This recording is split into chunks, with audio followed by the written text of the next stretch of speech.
Hello and welcome to Magical Travel Adventure. I am Lauren, your host, and today we are going to be talking about the common questions I get about Alaskan cruising.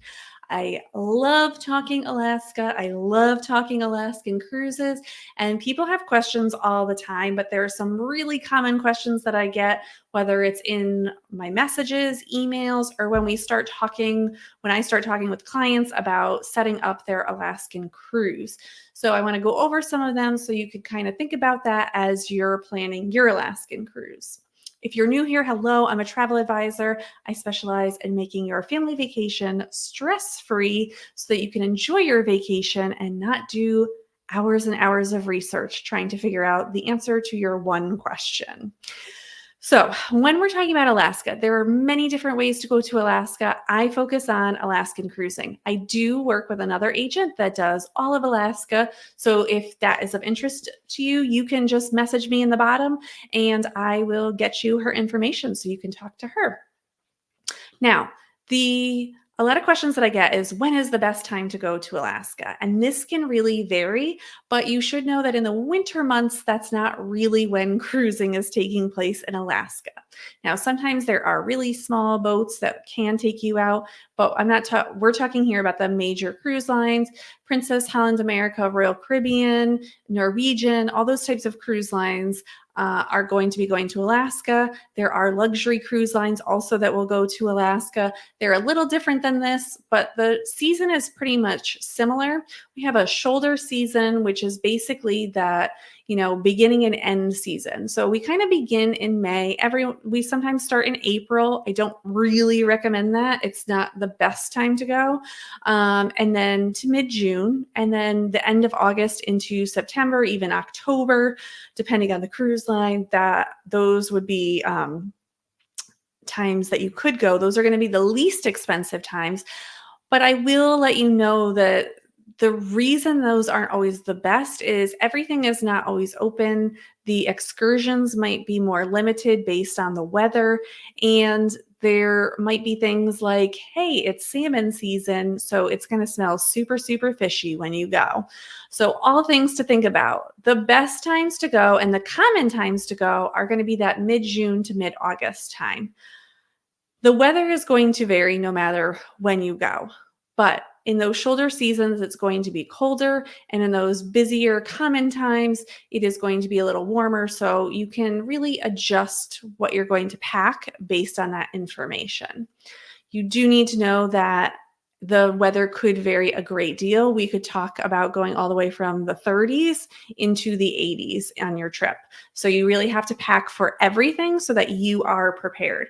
But that best time to go is really that mid-June to mid-August. And I do understand that it costs more money, but if you want to get that full experience, you want to make sure that things are open. If you are interested in those helicopter tours, your better shot is going to be in those common season times. And not everyone works the whole full season all the time. So just keep that in mind.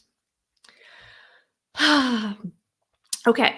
A big thing that is part of my job when people are talking about Alaska is letting them know what an Alaskan cruise kind of looks like.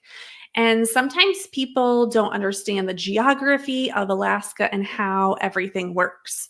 So you can do a land portion or a cruise tour, or you could just do a cruise, right? Like those are the options. Your land tour can look different. Like you don't have to do it through the cruise line. A cruise tour means that you're doing it through the cruise. And a land tour might just be that you're going through a different company to go on land. But when we're talking about this, sometimes people are like, oh, great, I just want to do an Alaskan cruise that includes Denali. Well, your cruise is definitely not including Denali. The cruise tour or land tour might. So most cruises going to Alaska are going to leave out of Seattle and Vancouver. Sometimes they'll leave out of San Francisco too, or some other like close by places, but Seattle and Vancouver are the two major ones. And if you've been here before, I 100% recommend Vancouver over Seattle. Now, the common thing that most people do on a cruise for Alaska is they do this inside passage. So, this is this part of Alaska that is hovering next to British Columbia. So, you're not even getting up into this main area of Alaska, or the big area, I should say. You're just staying right in this area. So if your goal is to do more things on land, you are going to want to take a one-way cruise so you can do those land or cruise tours. And when you're doing that, then you can come up to places like Denali or up to Fairbanks or over to Anchorage if that's where you're looking to go. It kind of depends on what you're looking for, but if you are looking to go up into the land area or go see the mountains in Alaska, specifically Denali or Mount McKinley, um, you're coming up to this area, not Mount McKinley. I'm sorry. You're going to the if you want to go to the lodges out there. So you want to think about this ahead of time, because getting that cruise tour, land tour option is going to change what kind of cruise you get. And you have to think about time. Most cruises are 7 days. If you do just an inside passage that starts and ends in Vancouver, well, are you then going to fly back up? There's no cruise tour that's going to start you from Vancouver and fly you up here. So those are all things you need to think about. If you want to do a cruise tour through the cruise ship, which cruise line do you use? What kind of things are you looking for? How many days do you have that you can do on land? If you want to do a separate land tour first that's not through a cruise line, who are you going to use? How is it going to go? Where are you going to start? All those things you need to think about, because it makes a big difference on where you start. So knowing the physical geography of Alaska is super important, because you need to understand where it is that you want to go and what things actually go to those locations. Cruises do not go to Denali. That is probably my number one statement that I could ever say about Alaskan cruises, is a cruise does not go to Denali. A cruise tour can go to Denali, but not all cruise tours are the same. They don't all bring you to Denali. And that's like a whole nother thing. Like Denali is a whole nother video about how that all works. So I highly, highly suggest that if you're going to do an Alaskan cruise, that you try and book it by that January, maybe February time at the latest, if you are thinking of going in June, July, or August, because there is some planning more than other cruises and things sell out. And in Alaska, things are limited because they're preserving that nature area. So you want to make sure that if those things are important to you, that you have access to them. So there's your little geography lesson. How much does it cost? This is probably a very big misconception. And I would say for cruising overall, people have these misconceptions. They think that $2,000 is the price of a cruise in general for 7 days. And that is very limited in the location and the type of room that you're going to get. Now, going to Alaska, that's probably not going to happen for $2,000. That would be very, very rare and definitely not a balcony option. The time of year that you go or the season that you go is going to come into effect. If you're going for that balcony in Alaska, I highly, highly, highly, highly recommend a balcony. I understand that for some people, going in an inside stateroom or doing that ocean view is the best that they can do because they're saving money for excursions. I totally get that.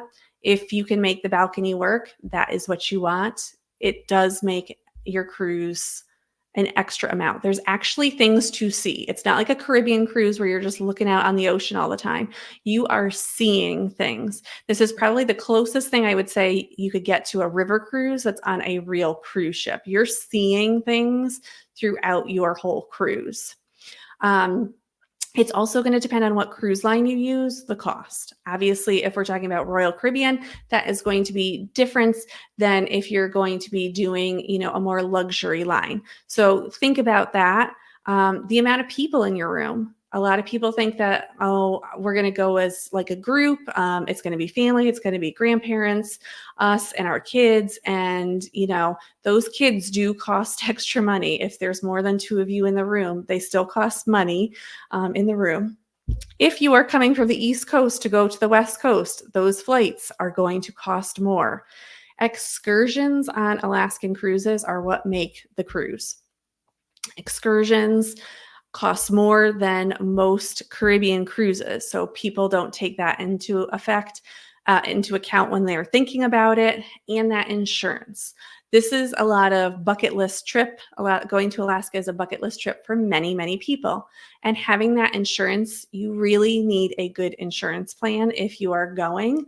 And you want to make sure that it covers what you need to cover. And insurance is a detailed company that you really need to understand what it is that you're looking for so that you can get the correct insurance with that.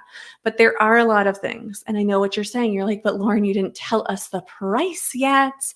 So I'm going to say for an average cost for 2023, the average cost was about $4,000 for two people on a balcony. That does not include your flight to get there, your pre-night stay, and it does not include your excursions. That is strictly talking about the physical cruise stateroom that you're purchasing and the things that come along with that. That does not include a drink package. That does not include Wi-Fi. That does not include any of that. That does not include your insurance. So I really highly suggest that you think about that as your starting cost and know that it's going to go up from there. Typically, I say about $6,000, $6,000 to $7,000 for a couple, and maybe $8,000 if you have kids. If you're looking at that balcony stateroom, that's your starting cost. So it depends on how you view that amount of money, but for some people it's a lot, and for some people they're like, oh, okay, that's fine. So you need to look at that, but it's more the understanding of that is a cost for you, and you need to understand what it is before you start the process so that you're not worried about how much it is going to cost. Okay. What do I pack for an Alaskan cruise? Now, like I said in the beginning, this is something that can be different for everyone, what time of year you're going, all that kind of stuff. But you need layers. The last time we were in Alaska, we had days that we were in the 80s and days that we were in the 40s. So, and that was in one day. We started off in the 40s and it gradually got up all the way up to the 80s. So you have to think about that when you're traveling. You want those layers, you want comfortable clothes. I have talked about it before, but I got these sneakers that are semi-waterproof, pretty waterproof, as long as you're not hiking. You might need hiking shoes, those types of things. Rain gear. It can be on and off raining, not like hard rain, but more like misting, sprinkling rain throughout your vacation. So you want to think about that. My agency owner and I took Alaskan cruises. We were a week apart. She went the week before I did, and then I went the week after her. She had rain every single day. We had rain one afternoon. That was it. It's going to vary, and you cannot predict week to week, stop by stop. They're not even going to be the same. Even throughout the whole day, it's not going to be the same. Our days could start out sunny and then they would get cloudy, and maybe we'd get a little misting as we're getting on to leave a port. So you want to think about all those things, and you just want to have as many options as possible. My biggest suggestion is it doesn't mean that you have to pack every single thing that you've ever owned. Like, you don't need 15 sweatshirts. You don't need 15 pairs of pants. They do have laundry service on board. And the laundry service oftentimes is less expensive than bringing a second bag on a trip, if you're flying.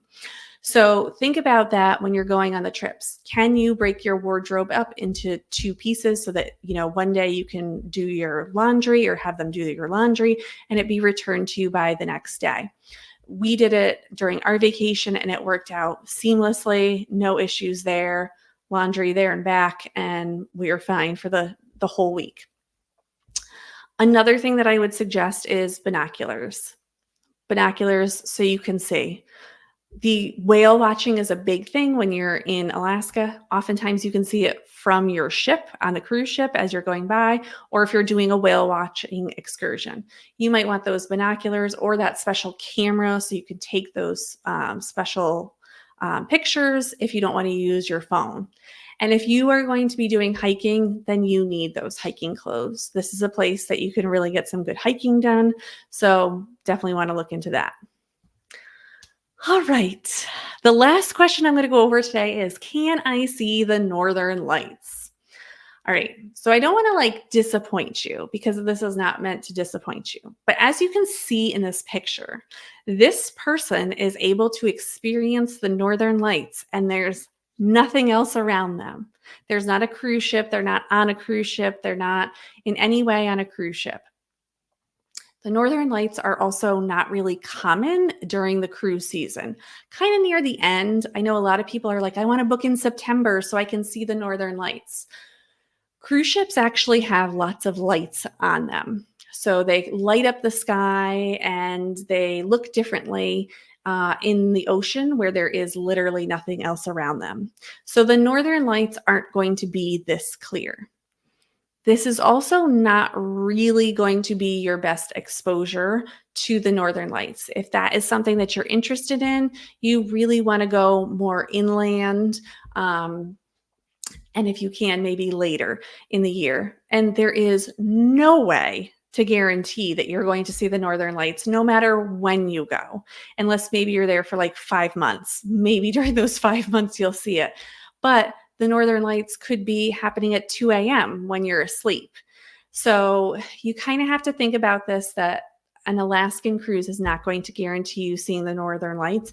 No vacation is really going to guarantee that. So you really want to look at that and see, like, am I going to be really disappointed if I don't see them? I have been to the northernest part of Norway before and did not get to see it. And I wasn't really disappointed because, again, we were there in August. I wasn't really anticipating that we would see them. And when we were in Alaska, they said you could kind of see them. And it was just like a kind of like a white light because the light from the cruise line was being reflected back onto those northern lights. It was nothing as clear as this. So please think about that. And if the northern lights are something that you are really, really interested in, an Alaskan cruise is not the way to see them. There are other ways that you can go and see the northern lights. All right, so those are my questions about, or answers to questions about my Alaskan cruise that I get the most. If you have other questions about Alaskan cruise, please let me know in the bottom so I can answer those questions. I can do other videos. So if there's something else about Alaskan cruises that you are interested in, please let me know so I can make that video to better help you plan for your next vacation. And that will do it today for Magical Travel Adventure. I will see you next time. Bye.